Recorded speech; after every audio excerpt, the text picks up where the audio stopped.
নিষেধ করে তো ঠিক করবে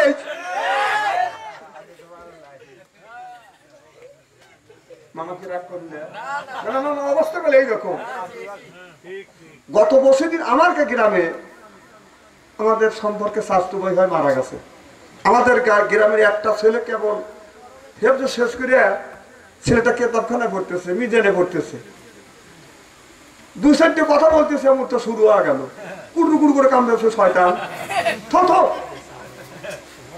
চিন্তা করছে কি করবে ইচ্ছে করে কর মানে ও তো পারিবেই না মানুষের সামনে দুটো কথা বলতে মুখে ভালো আর একটা লোক পারার জন্য আগা যাচ্ছে তার বাইকে দিয়ে চা করা দরকার না না মানুষের পাও ধরা বাদ দাও পাও ধরা বাদ দাও পাও ধরা খুব খারাপ জিনিস এর সাথে নিকৃষ্ট জিনিস আল্লাহ জমিন হয় না পাও ধরা কাজ না এখন তো ঠিক করবে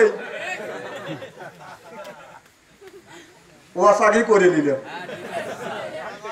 যে আল্লাহ পাক আপনাকে আমাকে মনোনীত করে কোরআনের মাহফিল বেহেশতের বাগানের মধ্যে আসা এবং বসার সুযোগ করে দিয়েছেন তাতে আপনারা খুশি না বেদা সমস্যার উচ্চ কণ্ঠে বলুন আলহামদুলিল্লাহ মানবতা মুক্তিদূত আখিরি নবী এমন একজন নবীর উম্মত করে পাঠাইছে এই নবী উম্মতের ব্যাপারে হা বললে হালাল হতো না বললে হারাম হতো পা ফেললে আরশে আজিমে চলে যেত সুবহানাল্লাহ সেই নবীর উম্মত ওই নবীর প্রতি জানাই লক্ষ কোটি দরুদ ও সালাম সকলেই পড়ুন সাল্লাল্লাহু আলাইহি ওয়াসাল্লাম সর্বপ্রথম জানতেছি আমার ভাইরা আপনারা সকলে ভালো আছেন আলহামদুলিল্লাহ আল্লাহ আপনাদের দোয়া আমাকে সুস্থভাবে সহিভাবে আপনাদের সামনে উপস্থিত করেছেন আপনাদের পবিত্র জবান থেকে গুণগান বাদশা আনসারীর জন্য খাস করে দোয়া করুন অল্প সময় হলেও যেন কোরআন আর হাদিস থেকে বাস্তব ভিত্তিক দু চারটে কথা আমার মুনিপ আমার রব আমার সৃষ্টিকর্তা আমার বিধানদাতা আমার রিজিকদাতা আমার জবান থেকে যেন বের করে দেয় সকলে কোন আমি আর একটা কথা হচ্ছে হলো এই যে আকাশ আকাশ ভালো করার মালিক কে মন্দ করার মালিক কে যে আকাশ থেকে যে বৃষ্টি পড়তেছে এটা বলে আল্লাহর রহমত আমরা আল্লাহর শুকর আদায় করি না ওই আগামীকাল বলে তুমি গেলে না আকাশের অবস্থা ভালো না এর মানে ও আসবে না হ্যাঁ ও রিজিকে নিয়ে আসা জান্নাতে কি সব মানুষ যেতে পারবে জান্নাতে যাওয়ার নসিব থাকতে হবে এটা হলো রসুল বলেছে বেহেশতের বাগান তোমরা যদি দুনিয়ায় কেউ কোথাও যদি বেহেশতের বাগান পাও এখান থেকে ফল সংগ্রহ করো সুবহানাল্লাহ এই বাগানের মধ্যে আসার নসিব সব মানুষের হয় না হয়তো আপনারা দেখতেছেন লোক বৃষ্টির মধ্যে লোক কম কিন্তু এই মাহফিলের চতুর্দিক দিয়ে আল্লাহ রহমতের ফেরেশতা বেষ্টন করে দেওয়া আল্লাহ বলছেন যে হে বান্দা আমার হে ফেরেশতা আমার যে বান্দারা কোরআনের মাহফিলে ঢুকছে ওদেরকে নিষ্পাপ করে কোরআনের মাহফিলের মধ্যে ঢুকো হ্যাঁ সুবহানাল্লাহ আওয়াজ খুব সন্তুষ্ট মনে করেন আপনারা সুবহানাল্লাহ আওয়াজ শুনে মনে হয় ভাবছি মুখা গরুর গোশত খান না গাড়ার গোশত খাইছে যেরকম সুবহানাল্লাহ কারণ হাদিস শরীফের মধ্যে এইভাবে আসছে যে জান্নাতের ভিতরে আর জান্নাতের বাগানের মধ্যে পাপী মানুষ একজন প্রবেশ করতে পারবে না বলতে পারেন হুজুর আমাদের জীবনে কম বেশি তো গুনাহ করছি আমাদের জীবনে যত গুণ আছে সমস্ত গুণ ফেরেশতার কাছে জমা দিয়ে আপনি জমা দেন নাই ফেরেশতায় জমা রাখছে জমা রেখে নিষ্পাপ করে জান্নাতের বাগানের মধ্যে ঢুকেছে রাত যখন 12টা হয়ে যাবে আসমানের দরজা খুলে দেবে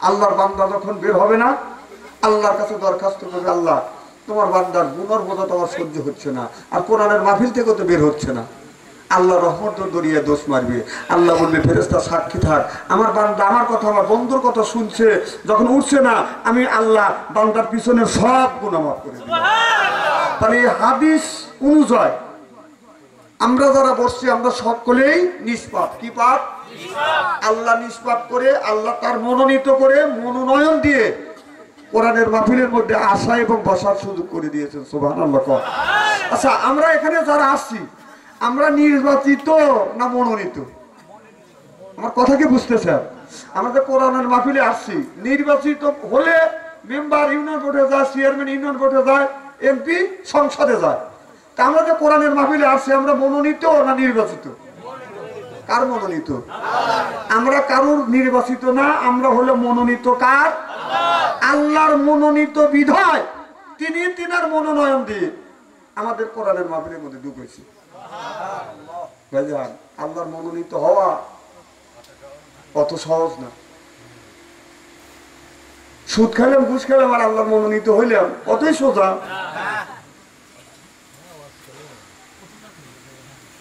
একবার সুবহানাল্লাহ বলি, আমরা বারবার সুবহানাল্লাহ বলি। এক মৌলানা আমি একদিন সিরাজগঞ্জ ওয়াজ করতে করতে বলছিলাম যে একবার সুবহানাল্লাহ বললে আসমান জমিনের ফাঁকা জায়গা নেক দিয়ে পরিপূর্ণ করে দেয়। আর একজন ব্যক্তি এসে বলতেছে, হুজুর একবার সুবহানাল্লাহ বললে যদি আসমান জমিনের ফাঁকা জায়গা নেকি দিয়ে যদি পরিপূর্ণ হয়ে যায়, এই শত শতবার সুবহানাল্লাহ কোথায় বলি, এই নেকি গুণে আল্লাহ কোথায় রাখে না দেখালে আমি ওয়াজ করবে দেবো না। না দেখালে বিপদের কথা না। ওই একটা শিশি দাও, বুঝে দিচ্ছি, এই গেলাসে কয় কেজি কয় লিটার পানি আসবে? না না, আমি বললাম 1 লিটারই। আচ্ছা 1 লিটারই রাখি, কর 1 লিটার আসবে না 1 পো আসবে, তো 1 লিটারই। তখন 1 লিটার পানি এইটা পরিপূর্ণ হয়ে গেছে, আর 1 লিটার পানি কাটান যাবে। উনি ওই রকমই আমার বুঝাইলো যে হুজুর এই যে বোতল আছে, ওখানে বোতলে পানি ছিল, যেই বোতলে যদি 1 লিটার পানি আছে 2 লিটার কি আসবে? বললাম যে না। তাহলে একবার সুবহানাল্লাহ বললে আসমান জমিনের ফাঁকা জায়গা নেক দিয়ে যদি পরিপূর্ণ হওয়া যায়, শত শতবার নেকি কোথায় তুই একে দেখান না, জিনিসটা বিপজ্জনক কথা না। তো আল্লাহ আমাকে একটা জ্ঞান দিছে, সেটা কোরআনের মধ্যে আল্লাহ বলছে আল্লামাহুল বায়ান।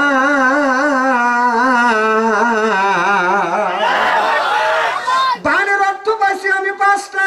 আমার সাইতে যারা বেশি গবেষণা করছে তারা বেশি ভাবে বায়ানের সব। বায়ানের অর্থ হলো বাদান জ্ঞান, বায়ানের অর্থ হলো বাদান ভাষা, বায়ানের অর্থ হলো বাদান বিবেচনা, বায়ানের অর্থ হলো চেতনা, বায়ানের অর্থ হলো বাদান মেঘা, বায়ানের অর্থ হলো বাদান কথা। আল্লামাহুল বায়ান,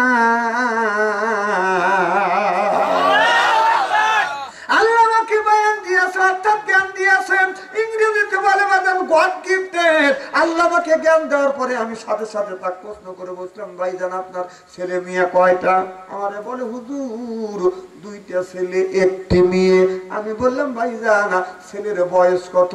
কয় বড় ছেলের বয়সটা হলো 20 বছর, আর 2 নাম্বারটা এটা হলো মেয়ে, তার বয়স হলো 18 বছর। আমি বললাম ছোটটার বয়স কত? বলো হুজুর 10 বছর। আমি বললাম এত ব্যবধান কেন? আমার কথা কি বুঝতেছেন? আমার বলে হুজুর ভুলে ভুলে ভুলে ভুলে বোঝেন না। অর্থাৎ আমি বললাম কিছুই বুঝি না, আমাকে বাংলা বুঝান। ভুলে ভুলে কেমন ভুলে? বলে হুজুর আপনি তো বোঝেন না। ওই যে কয় ও স্বামী আমার মন দেন যাইতে চায়, পরিবার পরিকল্পনা, একটা ছেলে একটা মেয়ে, একটা হলেই ভালো হয়, সোনার খাটে থাকা যায়, রূপার খাটে শোয়া যায়, আমার মন যেন যাইতে চায়, পরিবার পরিকল্পনায়। বলো হুজুর পরিবার পরিকল্পনার ব্যবস্থা নিয়েছি। আমি বললাম পরিবার পরিকল্পনার ব্যবস্থা মানে কি? হুজুর আপনি এটাও বোঝেন না, হুজুর মানুষ খালি জন মানতো। কথা বুঝতেছে না। আমার হুজুর কারে জিজ্ঞেস করলি শোনা যায়, হুজুর কয়টা ছেলে? 3 ছেলে 2 মেয়ে। 2 ছেলে কি 5 মেয়ে? বুঝছে? আমার কয় তোমার তো হুঁশ নাই কি? আমরা পরের বাড়ি খাই, আমারও পরের বাড়ি মিলে খাই, আমাদের হুঁশ নেই। আরে পরের বাড়ি খাওয়ার নসিব লাগে, ভাগ্য লাগে। কত সব মানুষকে পরের বাড়ি খাইতে পারে নাকি? না সব মানুষকে দাওয়াত দেয়? আরে নসিব লাগে। তোমার একদিন খালি পরের বাড়ি, একদিন খালি বাড়ির যায় সময় বেলা পেট খারাপ হয়, আর আমরা আল্লাহ 30টা দিন খাই, আমাদের পেট খারাপ হয় না। নসিব লাগে। আমি বললাম ভালো করে বুঝান। বলে হুজুর আর ছেলে সন্তান নিব না। আমি নিয়াত করেছে, আমার বিবু নিয়াত করেছে, একটা ছেলে একটা মেয়ে যথেষ্ট, আর ছেলে সন্তান নিব না। ভুলে ভুলে 10 বছর পরে এই ছেলেটাকে আল্লাহ দিছে। আমি বলে ভাইজান আপনি বললেন একটা ছেলে একটা মেয়ে যথেষ্ট, আর ছেলে সন্তান নিবেন না। আপনার মনের ভিতরে যতটুকু ভালোবাসা ছিল সমস্ত ভালোবাসা আবেগ উজর করে একটা ছেলে একটা মেয়েকে দিয়েছিলেন, আর কি কোনো ভালোবাসা রাখছিলেন? যেহেতু আপনি আর ছেলে সন্তান নিবেন না, বলে হুজুর আর একটুকু ভালোবাসা ছিল না, সমস্ত ভালোবাসাই এক ছেলেকে এক মেয়েকে পরিপূর্ণ করে দিয়েছি। আমি বললাম 10 বছর পরে যে ছেলেটা আসলো এই ছেলেটাকে আপনি ভালোবাসা দিচ্ছেন কিনা? বলো হুজুর ওই দুইটার চাইতে বেশি ভালোবাসা দেই। আমি বললাম ওই ভালোবাসা তুই কই রাখছিলি? জবাব না দিলে তোর দাঁত খুলবো। যেমন কুকুর তেমন কথা কয় না, যেমন কুকুর তেমন মুগুর। আমার ভাইরা আমি বললাম সাধারণ মানুষের মধ্যে ভালোবাসা যদি না থাকে, তারপরে 10 বছর 20 বছর পরে যদি আল্লাহ ছেলে সন্তান দেয়, যদি সেই ভালোবাসা যদি আপনি দিতে পারেন, তাহলে আল্লাহ বলেছেন একবার সুবহানাল্লাহ বলে আসমান জমিনের ফাঁকা জায়গা নেক দিয়ে পরিপূর্ণ হয়ে যায়। শত শতবার সুবহানাল্লাহ কোথায় রাখি এই জায়গা আপনাকে কি দেখাইতে হবে? বলে হুজুর আর দেখাইতে হবে না, সিল্লাকান আল্লাহু আকবার। আল্লাহ বারবার কোরআন কারীমের মধ্যে বলেছে ফাবে আইয়ে আলা ই রাব্বিকুমা তুকাযিবা।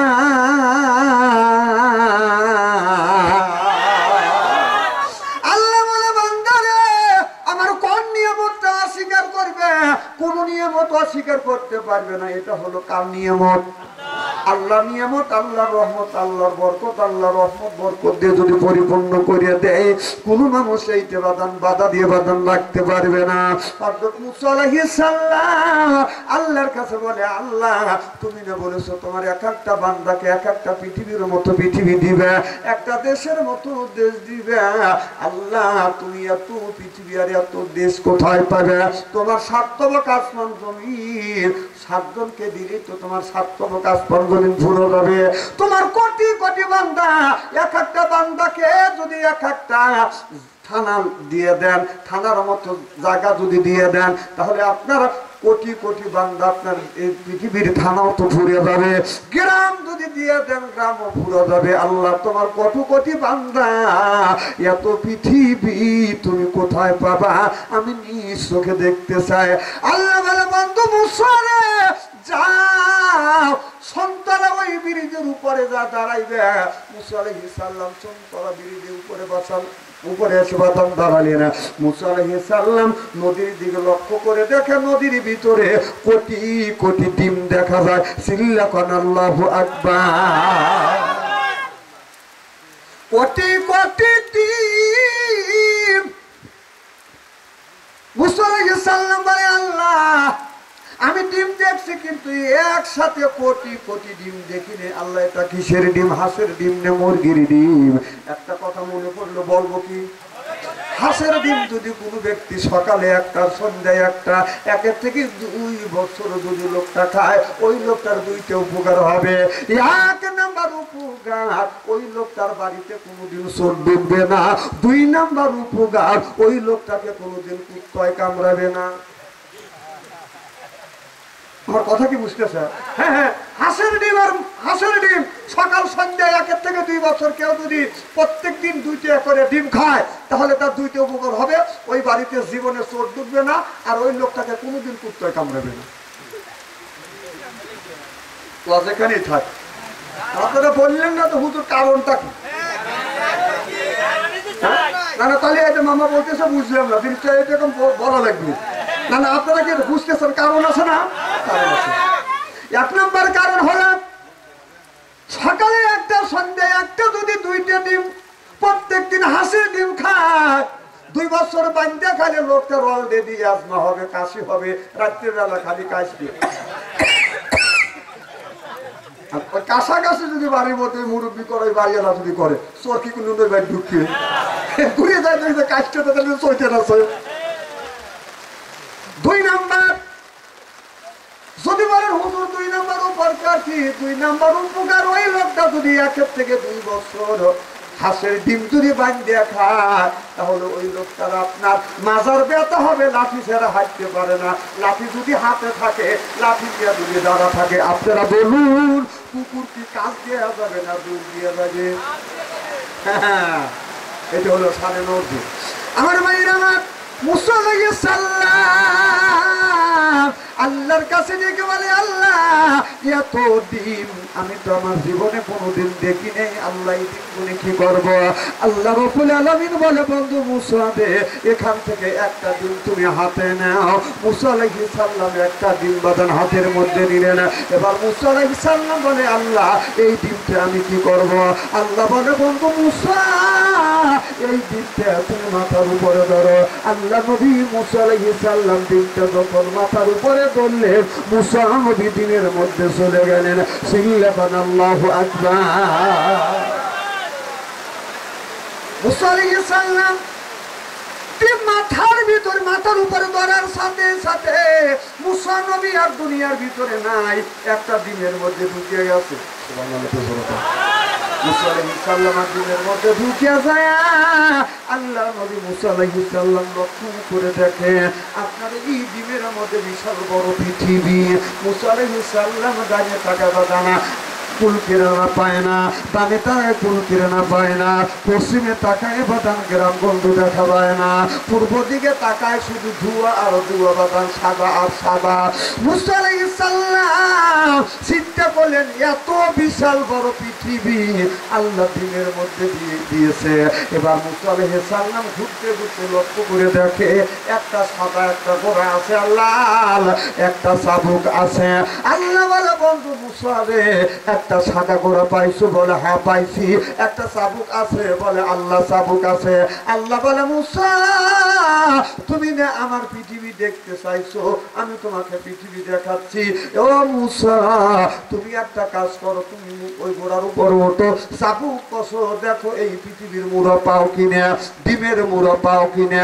মুসা আলাইহিস সালাম লম্ফ দিয়ে গোড়ার উপরে উঠলেন, চাবুক কষলেন। সকাল থেকে সন্ধ্যা পর্যন্ত মুসা আলাইহিস সালাম ডিমের মধ্যে করে বাদান, ডিমের বাদান মুড়ো পায় না। একদিন বারা ঘুরে মুসা আলাইহিস সালাম ডিমের মুড়ো পায় না। পরের দিন সকালবেলা আবার মুসা আলাইহিস সালাম আবার গোড়া গাবড়া নিলেন।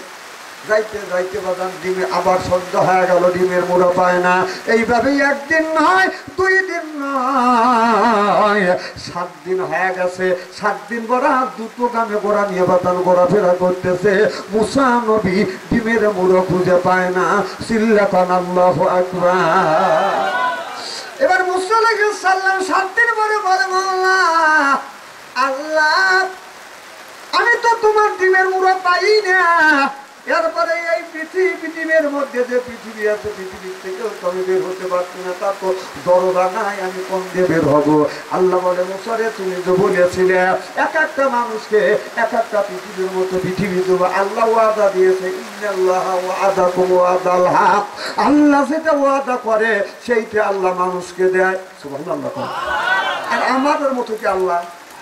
আমাদের দেশে কিছু লোক আছে 200 টাকা হাওলাত নিবে, যে ভাই 200 টাকা হাওলাত দেন, আগামী রবিবারে দেবো। ওই যে 200 টাকা হাওলাত নিল, জীবনেও গুড়ি আর রবিবার আছে না, আছে না নাই? আর আল্লাহ কি তাই? আল্লাহ যা ওয়াদা দেয় সেটা পূরণ করে। সুবহানাল্লাহ। আল্লাহ বলে, মুসা রে, তোমার যে মনের ভিতরে যে একটা অবিশ্বাস জন্মেছিল, আমি এত পৃথিবী কই পাবো, তুমি স্বীকার করো, তুমি বলো আমি এক একটা বান্দাকে এক একটা পৃথিবীর মতো পৃথিবী দিতে পারবো কিনা? মুসা আলাইহিস সালাম বলে, আল্লাহ যে আল্লাহ ডিমের মধ্যে দিয়ে পৃথিবী তৈরি করতে পারে, আমার বিশ্বাস আল্লাহ একটা পৃথিবী না, এক একটা বান্দাকে 10-10টা করে পৃথিবী দিবে। আমি জানি তোমার পৃথিবী কোনো কমতি হবে না।